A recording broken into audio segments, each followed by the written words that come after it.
$42,000 in debt at age 23. Student loans in deferment. For sale signs in your car. Cable shut off. If this is you, you need to listen to this episode of the Loan Officer Podcast with me, Dustin Owen, and backed by popular demand, my man Kyle Scholl, K. Scholl, because he's been $42,000 in debt at age 23. I have driven around Central Florida with for sale signs in my Ford Explorer Sport Track while my cable was cut off and my student loans were deferred. And if you saw us today, there is no way in hell you would believe us. This episode is a bonus episode because Kyle and I just wrapped up a kick-ass 45-minute podcast where he and I went back and forth sharing his experiences as a financial advisor, as a real estate agent. Kyle talked about growing up and some of the awesome lessons that were taught to him by his father. We talked about just general personal finance habits. But as we got to the end of our show, Kyle started sharing a story that I thought, oh my God, A, this is really good, but B, we're kind of out of time. So here we are. We're back at it, and we're going to spend the next 20 minutes really talking about that particular life event. And as time permits, I'll be more than happy to share my own particular life event. But truly, if you are someone who finds yourself in a hole and possibly feeling a little bit in despair, don't. There is a way out. There is a light at the end of the tunnel. And let's learn from Kyle's story. So Kyle, walk us through it. Sure. You were 23, 22, is that right? Yeah. So in the previous show, we talked about how I mentioned sometimes people don't wake up financially until they hit rock bottom, right? Yes. And that's what happened to me. Okay. So, to anyone listening, if you are in that situation, just know this too shall pass, and you're going to get through it. It's not going to be fun. It's not going to be glamorous, and it's not going to be easy. It's going to take work, and it's going to be hard, and it's going to take some sacrifice. But if you're disciplined and if you have a passion to improve your financial situation, 100%, it is absolutely possible. Okay, so age 18, you go off to Tallahassee, Florida. You are a student at Florida State University. You're double majoring in real estate and finance. Mm-hmm. Yet there's some discipline that is not in place. Correct. What was it? Were you overspending? Were you just not working? Was it a combination of both? Did you have maybe a life event happen where maybe you were hospitalized and had a huge medical bill? Thank God that wasn't the case. Okay. No. So again, I don't mind sharing some personal stuff because people have personal lives, right? And this is my personal story. I'm the second oldest of four boys. And my parents split up when I keep on looking at John like he knows. You remember, John, when our parents split up? Yeah. They split up when I was 12. Okay. And this isn't, a psychologically like tremor in my life, but it happened, right? I've never been fortunate. Well, I shouldn't say that. I don't know. I've never gone to therapy for it. Okay. I don't know if that's the right way of saying it. A lot of people go to therapy. I don't want to offend anybody. My therapist would dig up the 12-year-old you, and yes, you would find out that some of your quirkiness is from that, but that's not for this episode. Correct, yes. Well, that happened, right? That's part of my story, part of my life. So 12 parents split up. They got back together. They never remarried, got back together, and then split up again. And when my dad remarried, that was very eye-opening to me to see your mother and father be with other people. That was just very weird. And when I started to learn more about my father's history, it then started to become very clear because I was just about to go off to college. Okay. And I was thinking back through my dad's experience, right? So my dad, when he was a senior in college at Purdue up in Indiana, he had a son and a son on the way. Wow. So okay. Senior in college. I don't know how people handle that at that age. So when my dad advised me to really enjoy college, I took his advice. You went all in. I did. And Like you're talking about like spring breaks, Panama City, Cancun. Like were you like doing it all? the Bahamas. Yes. Like were you like in Atlantis No. on a credit card? No. Okay. No, I wasn't that crazy. But I'll tell you what I did do. I made the intentional decision not to work. Okay. And I knew because, again, in the previous episode, we spoke about how I did grow up working, right? Lawn care business with my older brother when I was 10. Got my first job, I think, at 13 or 14. Yeah, saved enough money to buy a little motorcycle. Okay. I actually applied for a job at Restoration Hardware when I was 14. And they said, hey, you'll be 15 in 2 weeks. Come back then and we'll hire you for our shipping and receiving. So work has been in my blood since pre-teenage years. And you've shared some stories about how your kids are on a great path with that as well, which is fantastic. I encourage that. But going back to the debt situation, right? Personal situation, personal story. I didn't want to work. I wanted to truly enjoy college, and I wanted to really get it all out of my system, so to speak, and I did that. And then I graduated from college, and I was like, holy crap, what just happened? So out of curiosity, I mean, this is the bars on Tennessee Street. This is Guthrie's at 2 a.m. Like, you weren't meal planning it. You were living off campus. You were hitting the spring breaks, right? You were enjoying college. Dustin, you weren't there with me. I wasn't there with you. I know we look like brothers. I have been to Guthrie's in Tallahassee, Florida after 2 a.m., but no, I was a student at the University of Central Florida. Yes. May have had some friends up in the Tallahassee area that I would go visit. And I'm going to date myself a little bit here, but I was in Tallahassee back when there was a Blockbusters in Tallahassee. Oh, okay, yeah. Yeah. That's when I was in college. So here you go. So you have fun in college, yes, right? Learning from dad a little bit, have Yeah. fun in college, but now you're 22, 23, you're graduating, and you find yourself in this Yeah. huge hole. Yeah. There had to have been some magic, some kind of secret sauce, some potion that you took, some well you drank from, and poof, it all disappeared. I would tell you what the secret sauce is, but you have to go to Financial Awareness with K. Scholl on YouTube to find out. No, Financial Awareness with K. Scholl. That is SCHOLL on YouTube. No, the great tee up. There's no secret sauce, right? I will say, though, the secret sauce is just rolling your sleeves up. Good old-fashioned work, right? I've always had a pay-by-performance job. And I would say that is a clear line in the sand between a regular W-2 structure where you make X number of dollars per year, you put away X number of dollars for your future, and your paycheck is relatively predictable. And consistent, yes. And consistent. My paychecks had a little bit of consistency to them, but they were also based off of my hard work, right? We mentioned I was in real estate for my first 7 years after school. So if you have a month where you only have 0 closings, I say only 0, when you have 0 closings, you're getting no money. And not only are you getting no money. That's consistent, 0, Yes. 0, 0.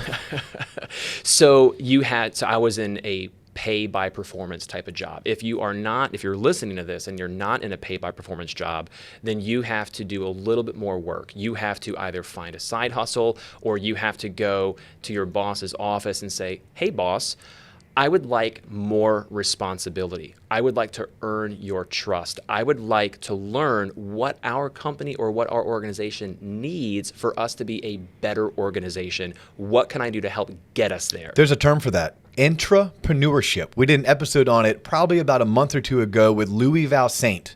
And I had never heard of the term until Louis came in. Intra. Not yes. entrepreneur. Not intra. Intra is outside. Intra, inside of your organization. If you're not in a pay-for-performance type career, then you have to learn how to become an entrepreneur. How do you bring more value to your organization so you can leverage more income for yourself? Correct. Which is the hard work you're describing. Yes. That's going to then allow me to dig myself out of this hole that I created, because there's probably no magic pill. Yeah. The way to ask for a pay raise is not to ask for a pay raise. And I don't know if you cover this in that show, but the way you do it is by not asking for it. And then you go and then you prove your worth, you prove how hard you can work, and then you go ask, what more can I do? Imagine being the boss in that situation, right? It's just Put yourself in other shoes. Imagine being on the other side of that conversation. Imagine being on the other side of that table. You are the boss, and a hard worker who's already demonstrated good hard work is coming in asking for more. Why would you not want to give that person a raise, right? But again, going back to the story, right? Okay. So I wanted to go off on that tangent because although I was in a pay-by-performance type of situation, not everybody's in that situation. But even though you're not in that situation, there's still stuff you can do, whether it is intrapreneurship, which is a great word, or side hustles on the side, right? Doing something else. But I worked hard. I lived below my means. And just over time, just chunked away. Chipped away. Yeah, we talk about this all the time. How do you eat an elephant? One bite at a time. You're not going to get it all down at one time, but eventually, just chip away. You know what's funny about that phrase? Yes. I've never had elephant. It tastes a little bit like bald eagle. You know what else is an interesting phrase? You know what else is an interesting phrase? In my refrigerator right now, all of my eggs are in one basket. Interesting. And you are told in life, do not put all your eggs in one basket. Isn't that just really silly? By a basket, you mean an egg carton, or do you Correct. actually have? Okay, because No. I've never seen an egg basket. I think my mom had a basket at one point, but carton, yes. Carton, yeah, but- yeah. Anyway, so We digress. We digress. So getting back to the debt, right? So how do we do it? Well, step one is you've got to know what your potential is. You got to know how much money it's possible for you to make so that you can have a light at the end of the tunnel, so that you can know, okay, am I going to be in this for 3 years? Am I going to be in this for 6 months? Or is this like a 5-year plan? Because when you go into the quote unquote pay off debt mode, if you go into it with the wrong mindset, if you go into it with the microwave mindset versus the crock pot mindset, you're going to be disappointed. Dude, this is huge, by the way. Okay. No, I love that. I love the microwave versus crock pot. And you're sitting there talking, and something that I've been into personally has been running and training for either triathlons or for 5Ks, 10Ks, half marathons. You look fantastic. Well, thank you. But mindset. Yeah. Like, you have to understand what it is that you're trying to. I'm sure this is where you're getting. I'm cutting you off, and I apologize, but I kind of get excited because you're talking about I can't go run an Ironman or compete in an Ironman if my mindset is that my training should mirror that of just running a 10K. That's your microwave versus crockpot. Crockpot takes you 12 hours to cook. Microwave may take you 1 minute and 20 seconds. Ugh. An Ironman may take 2 years of training just to be ready or eligible to compete. Not saying you're going to do well. You're just conditioning your body to a point where you can do it. But if I go into the mindset, today is July of 2020, and I'm going to run an Ironman, and I haven't even run a freaking marathon, let alone run a marathon after a 2-mile swim and after 30-mile bike ride, then I'm just setting myself up for disappointment.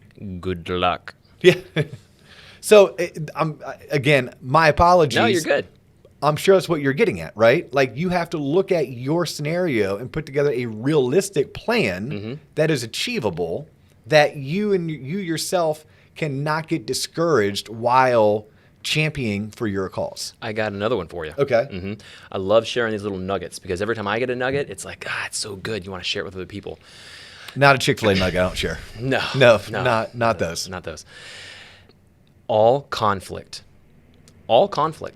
is a result of expectations not being met, right? So let's tie that into this story.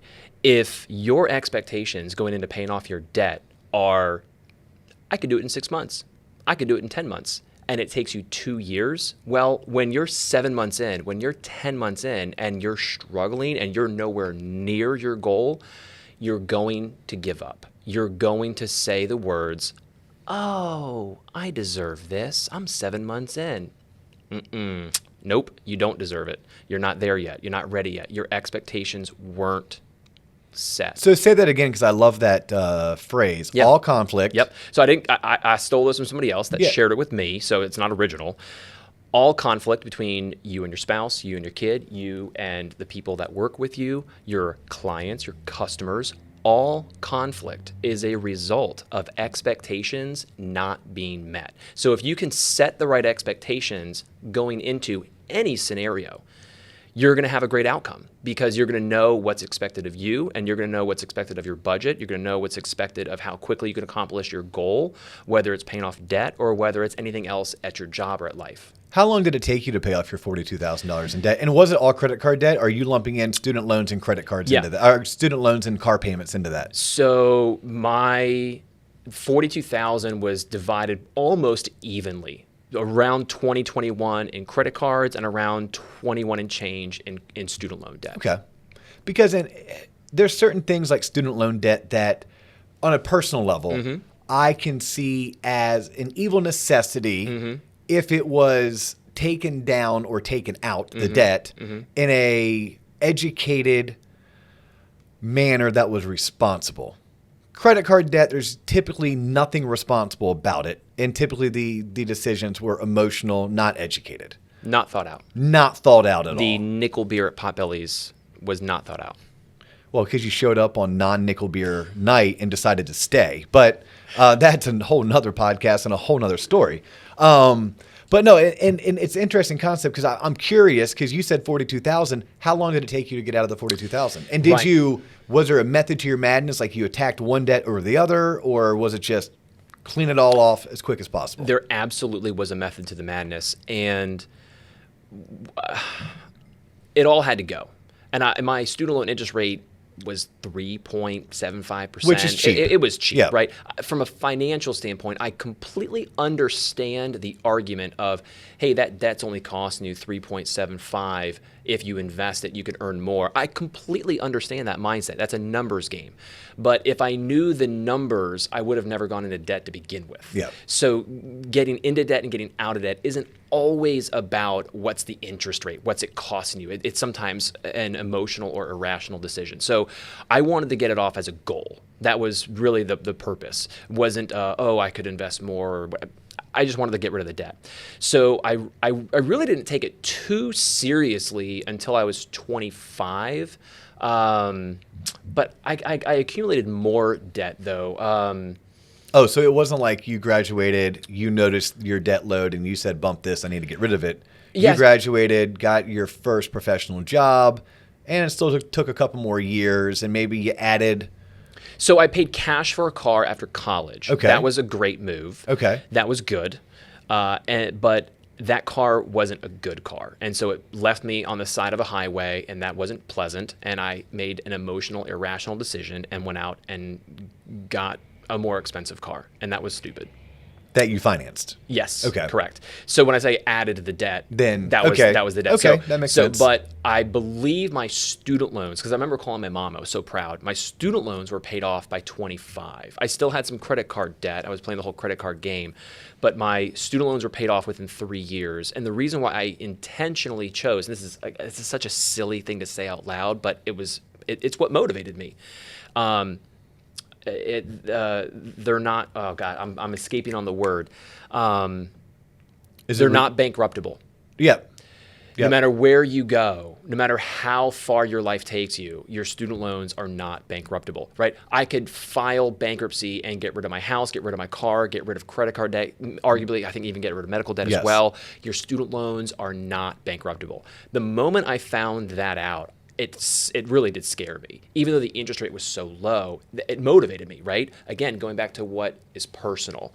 And because it was personal and it motivated me, I said, wow, I really want to get rid of this. So yes, the interest rate on the student loans was smaller. Yes, my student loan monthly payment was $123 versus my car payment was $323, but I wanted to pay off the student loans first. So I paid off the student loans first by 25. And then by the time I was 29, I had added more. I had the debt, the credit card debt was paid off, put back on, paid off, put back on, and then got car, like I mentioned. At 29, I was married, had my first kid on the way. We were completely debt free and had, I think, like 40 grand cash in the bank. So 22 to 29, 7 years. 7 years. 7 years. But I mean, I probably, when you add it all up together and then you throw the cash in there, it probably could have happened faster. But at the end of the day, that's the story. And I think what's important about that story right there is it doesn't matter where you start. It's a matter of where you finish, where you get there. understanding it's a journey. And just like on any journey or any adventure, not everything is always going to go your way. You're going to have your setbacks. Not every day is going to be a good day. But if you can take more steps forward than steps backwards, then you're still moving in a positive direction. But it's a mindset, and it's nothing that you do snap your fingers and it goes away. You don't close your eyes and wish it into non-existence. No, you acknowledge it and you make changes. I mean, that's what you did. You acknowledge that, oh shit, I have some debt and I don't like this. What do I need to do? Well, I need to control my income. Right? Whether it's to get a job, whether it's to get a better job, whether it's to earn a raise, whether it's to get a side hustle, change careers, and you quit spending money, whatever those habits were. And I look at my life, and that is it. And I opened up and introed this podcast with your story kind of coupled with mine, because you weren't the one who is cutting off your cable, who is trying to sell 2 cars that unfortunately you were upside down on. You weren't deferring. I was deferring student loans because I was like, hey, maybe I don't pay these because my interest rate's 3%. Let me attack these credit cards that I owe $10,000 or $15,000 on, whose rates are 14.99%. And it was a combo. It was truly a combo of all of the above. I, like you, and by the way, this does give us a leg up. People in professions that are in the pay for performance have the better opportunity. It's not a guarantee. I mean, I was in a training class with 78 individuals. Wow. After my first year, that 78 was down to 37. After year 2, 37 was down to 17. So that means that many people failed out of our profession. Good job. Thank you. I know when you worked at, can I say where you worked before? Sure. When you worked at Northwestern Mutual, it was probably something very similar. There were a lot of people hired into the system, and you made it. Or even in real estate, because really your 20s were real estate, your 30s were financial advisor. Yeah. So in real estate, again, you have to work hard, but there was 2008, 2009. I didn't leave real estate until 2012, as it was really kind of ramping back up, right, doing well. 2008 and 9, for 3 years, it's called a RIF, or reduction in force. I survived multiple RIFs. I've even got promoted just prior to. So you got to work hard. You have to, know your boss's boss. I don't know where we're going with this, but no. All I was getting at is that when someone is looking at their current situation, and they're feeling as if they're lost and that it's impossible, you're proof that it's possible. I'm proof that it's possible. You and I, one could argue, had a leg up because we work in professions where it is a eat what you kill. Therefore, we can go out and kill and kill and kill and kill and eat and eat and eat and eat, meaning we can increase our income substantially much faster than someone who is in a profession where their income is more determined by their role within the organization. Mm-hmm. But the people who make that argument need to also understand that where I came from, I was one of 17 surviving 2 years later when it started off a class of 78. You were in real estate at arguably one of the worst times, new construction home sales, where you saw your colleagues being cut, terminated, and you didn't let it deter you. So it's an opportunity. And thank you for helping jog my train of thought. I started in a class of 12, and this is going to sound a little harsh because I really enjoyed getting to know all 11 other people. But as each one, whether it be by personal decision or by other decisions, left, I crossed a name off. Because every time I crossed somebody else's name off of that phone list of colleagues of mine, it meant that I was still here. Yep. And after 11 months, I believe I was the only one out of 12 remaining. It's very challenging to walk into a financial advisor type of career path, because it very much so is either who do you know that you could help already through people around town, or you got to go out there and bust your butt and really make something of yourself. And it's very challenging. Yeah, it's very hard. It takes some hustle and drive. And I think my point being was we all have our own unique situations. We all have our unique challenges. Mm-hmm. And my advice to anyone listening to this would be stop the self-limiting beliefs and the self-imposed doubts, right? Quit making excuses. Understand that your challenge could also be one of your biggest strengths, because your friend that you see is possibly quote unquote doing it. Don't make an excuse for why they're doing it and you're not. Just focus on you and how you can go out there and do it. But your story and my story, I wanted to share because people who know us now may only see who we are now from a financial standpoint and want to be more like we were or like we are and not know or forget we weren't always there. How are we doing on time? I'll probably wrap it up next couple minutes. Okay. Because I want to go one more step further because we're talking about when we were in our 20s. Well, my wife and I intentionally decided, right? We started a family. I changed my careers. We intentionally decided to invest in her career. She constantly was seeing people. My wife is in healthcare. She's a nurse. She was constantly seeing people come into her unit and leaving and progressing in their career. And so my point in sharing that is we went and reinvested back into her career. And she does very well now, and I'm very proud of her. She works really hard. But people sometimes in the hospital, in the operating room, sometimes judge her from time to time because of how much money she makes now. But what people don't always realize is the debt that comes with that type of risk. And I share that because even though I got out of debt at 29, we strategically, on purpose, invested in her career, and we're paying off student loans again now, but way easier. Well, way and I faster. bet you sat down and God, that is a whole, like I say this a lot, like, oh, that's another episode. But this what I'm getting ready to say is a whole episode in itself, which is you guys sat down, I bet, and looked at the ROI, the return on investment on that education. Absolutely. And how does it correlate monetarily? Absolutely. Because the episode I want to do one day, and I may need to bring in an expert from higher education, is I get a little bit bent out of shape and perturbed that people are going out spending hundreds of thousands of dollars on postgraduate degrees that help them earn $2,000 to $3,000 more a year. And I start running the numbers on ROI, and you're never going to make your money back. Yeah. Or when you do, it's a ridiculous amount of time, 25, 30 years. Yeah. So that, you mentioned it, I wanted to make a point on today's show. For anyone who's investing in themselves, make sure when you're doing so, you're looking at the ROI. What is your return on investment? There's nothing wrong with bettering yourself with more education, especially if it leads to career advancement. Just make sure that the money you're spending, you're going to be able to get a rate of return that makes sense. And not only when these people are doing this ROI calculation, you have to include the same numbers I included, which is the opportunity cost. You're missing out on the contributions.